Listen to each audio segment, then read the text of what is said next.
Oh ya, Bu, saya mau tanya nih, kalau saya ke Tanah Abang, itu kan banyak tuh batik. Nah, ada kalau yang batik-batik, lembaran kain tuh harga 50.000, itu batik bukan sih, Bu? Bukan. Disiarkan dari kantor Wali Kota Jakarta Pusat. Inilah dia, J Podcast. Podcastnya Jakarta Pusat. Assalamualaikum warahmatullahi wabarakatuh. Halo Sohib Jakpus, bertemu lagi kita dalam J Podcast, podcastnya Jakarta Pusat.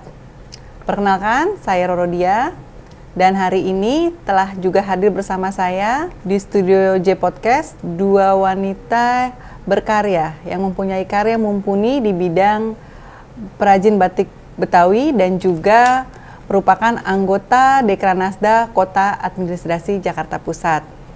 Langsung saja perkenalkan hari ini dengan Ibu Ana Setianingsih dari Batik Betawi Shop dan Ibu Meta dari Denta Betawi. Apa kabarnya Ibu? Cantik hari ini, sehat selalu? Sehat selalu, semangat ya Bu semuanya. Alhamdulillah. Kita langsung aja ya Bu. Pertanyaan yang mungkin karena kan batik ini sangat beragam ya. Hari ini kita mengusung fokus dengan batik Betawi. Batik Betawi yang khasnya ada batik Jakarta. Karena batik ini adalah merupakan salah satu budaya Indonesia, budaya Nusantara yang mempunyai khas tersendiri. Nah, untuk Bu Ana dan Bu Meta sebagai perajin batik Betawi, sudah berapa lama sih Ibu ini jadi perajin batik Betawi? Mungkin dimulai dengan Ibu Ana sebagai produsernya Batik Betawi Shop. Baik, terima kasih. Perkenalkan, nama saya Ana Setianingsih, saya owner dari Batik Betawi Shop. Saya sudah bergelut di bidang batik Betawi ini dari tahun 2014, Bu. Jadi sudah 8 tahun ya di situ. Suka dukanya banyak sekali nanti kita bahas. Ibu, kalau Ibu Meta sudah berapa lama Bu menjadi perajin? Baru awalnya sih di 2019 akhir, tapi kalau untuk yang legalitas baru 2021, jadi masih baru sekali lah dibandingkan dengan Bu Ana. Semangat ini ya Bu. Terus cerita awalnya seperti ini. Cerita awal tuh gimana tuh Bu? Sampai bisa tiba-tiba kok inspirasinya kok batik Betawi yang dipilih, sedangkan batik itu banyak sekali Bu jenisnya, seperti batik, mungkin batik Jawa yang lebih dikenal ada motif teruntum, kaung dan lain-lain. Ini kan khusus batik Betawi yang mungkin motifnya sendiri itu kan khasnya tuh bagaimana Bu? Bisa di ini karena pasti Sohib Jakpus juga belum begitu banyak mengenal apa sih motif batik Betawi itu gitu, ragamnya. Iya, kalau saya pribadi awalnya itu karena pertama itu ingin ikut melestarikan budaya Betawi. Itu pertama karena kan apalagi sekarang ya Bu ya, pariwisata kita galakkan kembali. Nah, salah satu yang ada di itu ikonnya itu adalah batik Betawi. Itu pertama kali yang menginspirasi. Kemudian pada saat saya awal mula memilih untuk terjun di batik Betawi itu tahun 2014 itu masih sedikit sekali pembatik perajin batik Betawi itu Bu, begitu. Terus pasti kan ada nih Bu kesulitan, entah tantangan, kesulitan atau pada saat meluncurkan ide-ide dalam pembuatan batik Betawi ini. Mungkin bisa digambarkan Bu, apa sih kesulitannya, tantangannya dalam mendesain, membuat atau berkarya di batik Betawi ini? Untuk mendesain batik Betawi, karena memang jarang yang bikin ya untuk batik Betawi. Betul. Kita juga mesti memperhatikan pakem-pakem yang ada di antaranya kan seperti itu. Terus juga untuk motif maupun dan sebagainya juga kita harus lestarikan sesuai dengan yang sudah ditentukan seperti itu. Tapi di satu sisi juga kadang-kadang kita juga mungkin boleh berkreatif sedikit gitu ya, dikombinasikan dengan yang lain atau mungkin juga dengan yang warnanya atau seperti apa. Tapi memang penuh tantangan untuk batik Betawi karena memang juga banyak yang belum mengenal ya untuk batik Betawi itu. Jadi memang ini ya Bu, butuh effort lebih ya untuk karena memang motifnya sendiri khusus dan berbeda. Kalau kita pernah berbeda dari batik-batik Nusantara lainnya ya. Mungkin bisa dibantu dijelaskan supaya Sohib Jakpus tahu dan punya pengetahuan lagi nih tentang, di sini di studio telah ada contoh motif dari batik-batik Betawi. Mungkin Ibu yang sudah sebagai ahlinya bisa dibantu menjelaskan kepada Sohib Jakpus. Jadi kalau di batik Betawi shop sendiri, Ibu, mungkin kalau Sohib Jakpus kenalnya kalau batik Betawi pasti ondel-ondel ya. Memang itu salah satu ikon. Tetapi sebetulnya begitu banyak keanekaragaman motif sekarang, karena saya basicnya dulu dari binaan Parekraf juga. Jadi saya mengangkat cagar budaya yang ada di Jakarta.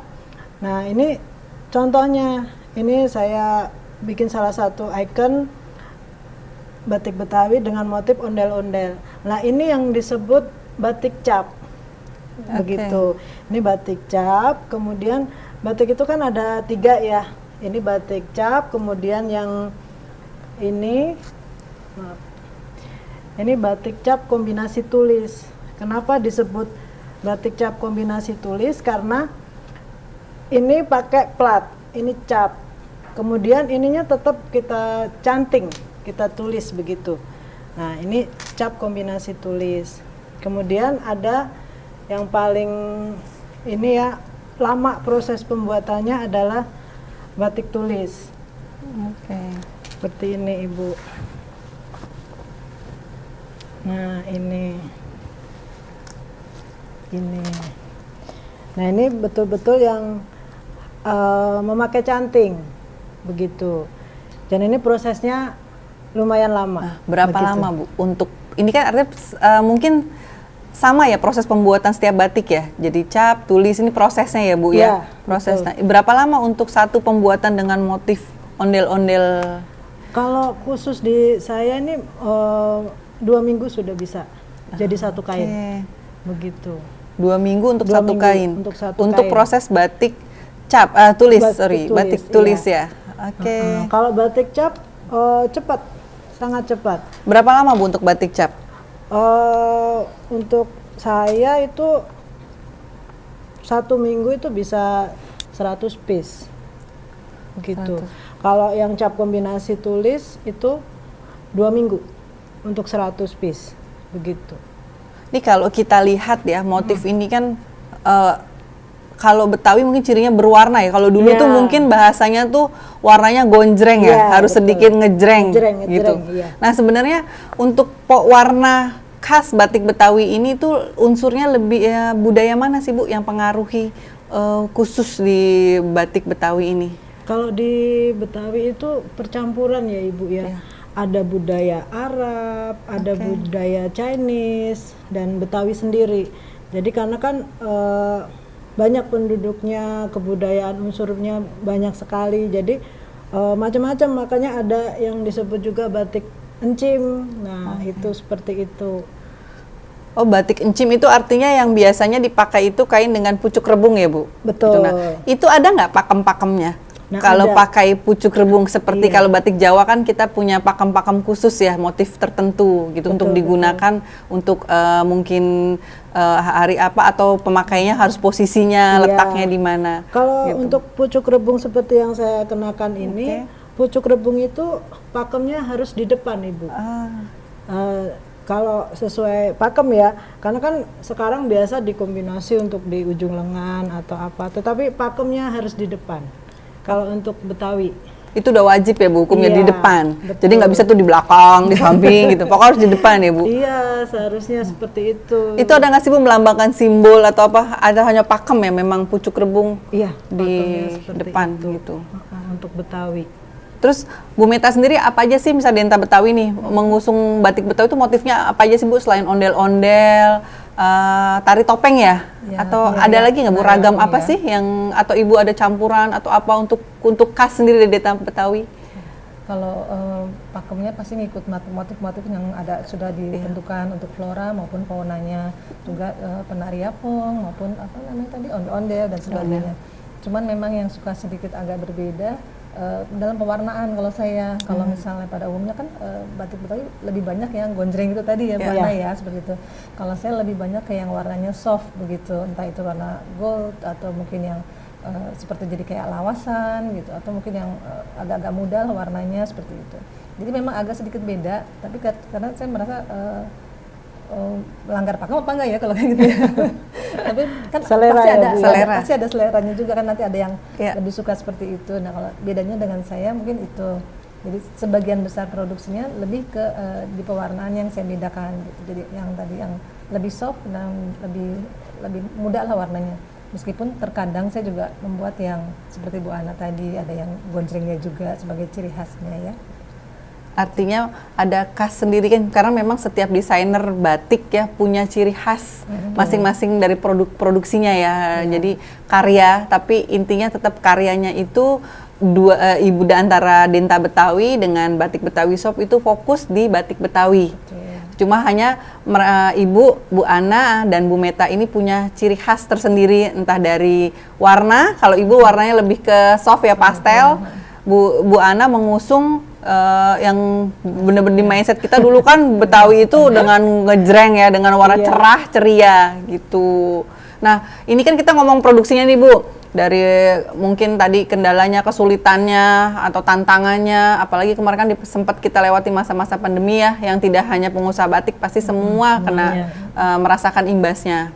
Nah selama ini Bu, entah pada saat pandemi atau setelah kita bangkit lagi nih, dalam era bangkit lagi setelah pandemi atau dulu sebelum pandemi kan, proses pemasarannya gimana Bu untuk khusus batik Betawi ini? Sedangkan masyarakat dan masyarakat umum ya, masyarakat secara luas juga sekali lagi saya bilang ini masih kurang dikenal.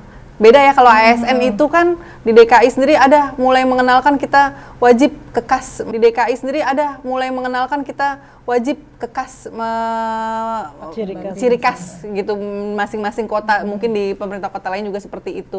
Itu bagaimana Bu pemasarannya? Mungkin dari Ibu Ana? Kalau waktu pandemi memang itu semua sektor itu mengalami imbasnya. Ya. Tapi saya pribadi awal tuh sempat shock ya, maksudnya aduh kok begini banget, begitu menurun itu sampai sekitar 80%. Tetapi ide itu selalu ada kan. Jadi mungkin awalnya misalnya keluhan ya, kita tuh belajar dari keluhan. Keluhan itu menjadi inspirasi saya. Contoh waktu itu pas pandemi itu orang membutuhkan masker. Nah, orang bingung cari masker bahan itu di mana, gitu kan. Nah, itu menurut saya adalah peluang. Makanya pada saat pandemi itu saya memutuskan untuk membuat masker batik Betawi. Begitu. Dan itu ternyata imbasnya luar biasa untuk saya karena banyak reseller baru yang ikut membantu menjualkan. Dan itu menurut saya luar biasa ya, karena saya masih bisa bertahan pada saat itu hanya dengan berjualan masker. Padahal itu juga salah satu resep ya Bu ya. Kita tidak boleh meremehkan uang kecil, karena masker saya hanya 15.000. Tetapi saya bisa produksi pada waktu itu bisa 10.000 piece. Itu berjalan terus setiap hari sampai saya tuh hampir nggak istirahat. Pada saat itu malah saya merekrut karyawan baru untuk bungkus-bungkus itu. Poinnya artinya membaca peluang ya. Betul. Padahal dalam situasi krisis pandemi saat itu, benar sebagai pengusaha dan kebetulan di sini adalah Ibu sebagai perajin batik ini, Ibu tetap bisa membaca peluang yang ada ya. Karena kan pada waktu kemarin itu banyak perajin-perajin yang pindah di kuliner kan begitu. Kalau saya kurang pede ya, karena bukan bidang saya gitu. Makanya saya apa ini? Oh ternyata orang membutuhkan masker. Nah di situ itu peluang. Nah kalau sekarang di zaman yang sekarang ini sudah mulai perekonomian sudah mulai bagus kembali ya. Jadi orderan itu sudah mulai kembali semula Ibu. Gitu. Wah, Betul ya Bu, berarti membaca peluang. Apapun itu peluang untuk terus berkarya. Iya, betul. Untuk terus berkarya mengembangkan ini. Dan pasti maskernya itu khas ya Bu ya dengan ada kalau model-modelnya. sementara nah itu juga artinya jadi trendsetter baru mungkin ya waktu itu. Mungkin orang dulu mikir masker hanya medis, untuk ini begitu ada masker kain, Ibu khusus nih spesialis motif batik Betawi gitu ya. Betul. Itu memang ini ya Bu ya, bener harus orang yang penuh kreativitas. Iya, betul. Itu. Terus artinya dulu dipasarkan selain reseller online nggak sih Bu? Ada nggak ininya? Ibu bisa produk-produk ini bisa dibeli online atau bagaimana? Iya sih online. Tetap ya online. Gini. Terus ada nggak gambaran atau ini entah punyanya Denta Betawi atau Batik Betawi Shop sudah diekspor kah? Sudah dikenalkan di mancanegara kah? Atau masih dalam proses atau gimana sih Bu? Rencana ini untuk kedepannya gitu, langkah kedepannya begitu. Kalau untuk sementara, kalau Denta sendiri sih mungkin karena masih baru ya saya ya, jadi belum sih ke arah ekspor, karena kan juga persyaratan ekspor juga kan cukup sulit kan, ketentuannya, terus nanti masalah bahan-bahan malamnya apakah boleh masuk ke sana, kalau keluar kan persyaratan untuk kainnya mesti, komposisinya mesti ini segala macam itu, mesti memenuhi syarat negara setempat lah seperti itu.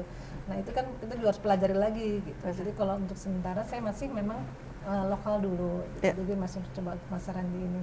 Mungkin juga karena masih usianya juga belum terlalu lama gitu, masih baru ya. Kalau Ibu sendiri batik Betawi? Sama sih Bu, karena batik Betawi kan cakupannya ini masih Jabodetabek ya. Jadi saya mungkin lebih fokus di situ dulu begitu.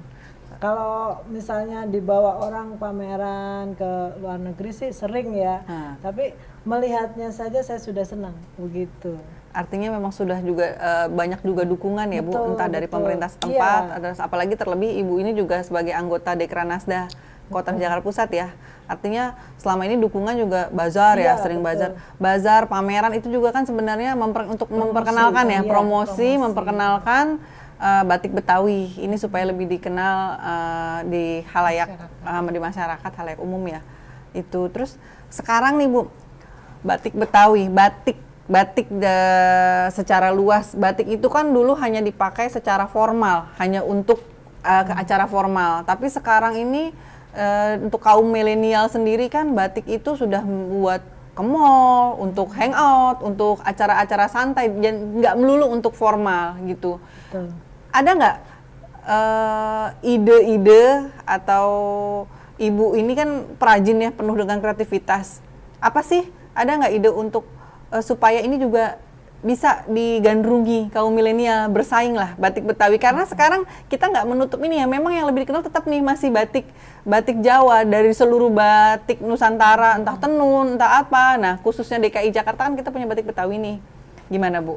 Apa yang supaya ini lebih dikenal di kaum milenial, jadi trendsetter juga gitu loh, batik Betawi jadi trendsetter, baju jadi fashion, jadi mode untuk di anak-anak muda, jadi menembus segala lapisan, tidak hanya orang tua. Gimana? Mungkin Ibu Ana? Iya, kalau dari saya pribadi, memang saya kan sering tuh di Universitas Nasional Jakarta, di UNJ segala macam. Jadi dan ada anak-anak di seni rupa itu yang ibaratnya sering komunikasi dengan saya. Jadi suka misalnya tata busana, suka magang juga gitu. Jadi caranya itu ya saya kasih batik saya, kemudian mereka desain sendiri nih gitu. Karena kan memang basicnya mereka tata busana. Oh, tata busana ya. Jadi pada waktu itu nanti kalau sudah jadi mereka fashion show kan di kampus. Nah itu salah satu cara untuk memperkenalkan. Kalau saya caranya seperti itu. Nah sekarang ini karena kemarin pandemi itu juga banyak belajar ya, orang online semua kan kemarin, jadi kalau misalnya Zoom segala macam, perlu outer gitu, simple gitu, langsung pakai gitu, orang nggak kelihatan yang resmi banget. Nah akhirnya kami putuskan untuk bikin outer-outer seperti itu, yang sederhana-sederhana gitu. Artinya dari Batik Betawi Shop sendiri sudah berkolaborasi ya Sudah. dengan universitas fakultas jurusan Tata Busana ya Tata di Busana. Universitas Negeri Jakarta. Iya. Itu sekaligus memperkenalkan juga ya kepada Betul. anak-anak muda Iya, untuk ini loh karya batik Betawi. iya, Gitu. betul. Terus apa ya, ini sangat menarik ya. Saya saking karena memang warnanya menarik ini apalagi ya Bu ya, mau di ini harapannya deh Bu, harapannya nih setelah Ibu berkecimpung nih dengan, kan tidak hanya melulu untuk produksi aja gitu kan, tidak hanya melulu itu, karena setahu saya desainer itu penuh dengan ide-ide terus yang nggak boleh padam ya, harus terus dan mengikuti perkembangan zaman, perkembangan mode apa sih gitu. Harapan Bu Ana sebagai perajin batik Betawi Shop, harapannya Bu Meta gitu untuk batik Betawi ini sendiri gitu. Ibu silakan. Harapannya mudah-mudahan perekonomian ini cepat pulih. Kalau perekonomian pulih, saya juga ikut pulih, Bu Roro. Jadi pasti permintaan akan seragam itu akan banyak kembali. Itu harapan saya, dan mudah-mudahan harapan saya bisa menciptakan motif-motif baru lagi yang lebih milenial. Jadi untuk semua kalangan saya bisa masuk begitu. Artinya motif milenial bisa nggak sih nih si tari topeng jadi Iya, lebih betul. atraktif atau bagaimana Betul, ya Bu ya? betul. Bisa, Karena kreasi bisa. itu tidak terbatas loh, ya Iya, kan tidak, betul. iya tidak terbatas. Jadi kita ini hanya, termasuk saya nih hanya penikmat seni ya. Jadi kayak ini kan batik juga sebagai seni ya, seni membatik dengan khusus dengan corak-corak tertentu Iya. gitu. Terus Bu Meta gimana Bu? Kalau saya juga berharap sih memang pertama ekonomi harus pulih ya, biar Iya, orang juga betul. kemampuan belanjanya jadi lebih banyak, porsi belanjanya seperti itu. Nah untuk yang target kita selanjutnya kan selain masyarakat yang biasa menggunakan batik, para milenial seperti tadi Bu Roro bilang, diharapkan juga mereka bisa mencintai produk dari batik-batik Betawi. Nah untuk itu juga saya membuat ready to wear-nya yang tidak mutlak satu kain batik semuanya begitu. Jadi saya selalu komunikasikan kira-kira mereka senangnya apa sih, ini lurik nih sekarang kayak gitu. Saya komunikasikan di si oleh-olehnya itu cukup 1 biji mungkin, nanti dengan lurik-lurik atau dengan tenun seperti itu. Jadi mereka juga kadang-kadang kan sebenarnya suka dengan yang Betawi gitu ya, cuman pengen nggak terlalu rame, gimana caranya nih ya gitu. Tapi kita tetap menunjukkan ada ciri khas si ondel-ondel ataupun penari apong ataupun flora dan fauna tetap muncul di sana kayak gitu. Jadi mereka juga perlahan-perlahan mulai bisa mengenalnya ya, menyukainya produk-produk yang memang batik Betawi gitu. Jadi membantu para pengrajin juga nanti tentunya ya. Memang kembali lagi ide kreatif ya. Memang kalau desainer ini ide-idenya setiap hari terus ya Bu, memang memunculkan ide baru, motif baru ya. Dan pasti karena Ibu ini kan tidak melulu jualan kain ya, bahan pasti bentuknya juga baju, pakaian. Nah itu pasti desain model-modelnya ya yang harus terus diupdate ya Bu ya, yang wah pokoknya kalau kayak saya ini pemakainya tinggal pakai aja. Taunya nggak tahu gimana tantangannya ya. Ini dari membuat polanya, dari membuat batiknya, apalagi Betawi itu benar-benar khusus ya, batik yang memunculkan tradisi Betawi, budaya Betawi, menuangkannya di dalam kain gitu. Oh ya Bu, saya mau tanya nih, kalau saya ke Tanah Abang itu kan banyak tuh batik. Nah ada kalau yang batik-batik lembaran kain tuh harga 50.000, itu batik bukan sih Bu? Bukan, itu printing. Kalau printing itu bukan batik Ibu. Jadi kalau batik sesungguhnya ya ini tadi, ada batik cap kombinasi tulis, ada batik tulis, begitu. Artinya kalau saya beli itu bukan batik ya? Itu hanya bahan tekstil? Betul. Bermotif motif batik? Iya. Berarti artinya bukan batik aja? Iya. Seharga 50 bukan batik ya? Maksudnya bukan. Iya. Oke, terus selama jadi perajin batik ini Bu, pengusaha batik, apa sih pencapaian yang sudah didapat dari Bu Ana sendiri dari selaku perajin batik? Saya tahun 2021 itu juara lomba favorit untuk lomba wastra yang diselenggarakan oleh Dikranasda DKI Jakarta. Kemudian baru-baru ini Bu, Saya juara 1 kategori perajin terlaris periode 2018 sampai 2022. Perajin terlaris tuh ya kategorinya. Iya. Wow. Terima kasih. Artinya betul saya sudah mumpuni di bidangnya, khususnya batik Betawi. Terima kasih. Dibuktikan dengan award perajin terlaris dalam acara kemarin ya Bu, Dekranasda Week Festival 2002 yang dihadir oleh Ibu dan Bapak Gubernur ya. Betul, Dan iya. penghargaan juga diserahkan oleh beliau ya. Iya, betul. Keren Bu, keren. Terima kasih. Batik ini memang merupakan budaya Indonesia yang sangat beragam, yang memang terus berkembang tapi tidak melupakan jati dirinya dengan ciri khas kekhasannya tersendiri. Begitu juga dengan batik Betawi yang di DKI yang kita miliki ini di Jakarta. Semoga nih untuk Ibu berdua nih semakin terus dengan kreasi-kreasi yang hebat, yang terus berkarya, sukses untuk usahanya dan terus mengembangkan mode menjadi trendsetter. Mudah-mudahan ya Bu, trendsetter di DKI Jakarta. Iya. Gitu. Sukses selalu pokoknya untuk Ibu berdua. Terima kasih. Demikian perbincangan kita pada hari ini. Semoga dapat menularkan ide-ide kreatif maupun aura positif bagi yang telah menyaksikan podcast kita hari ini. Selamat Hari Batik Nasional, karena Indonesia begitu lekat dengan berbagai macam kain batik yang merupakan salah satu ciri khas budaya. Terima kasih, sampai jumpa di J Podcast berikutnya. Wassalamualaikum warahmatullahi wabarakatuh.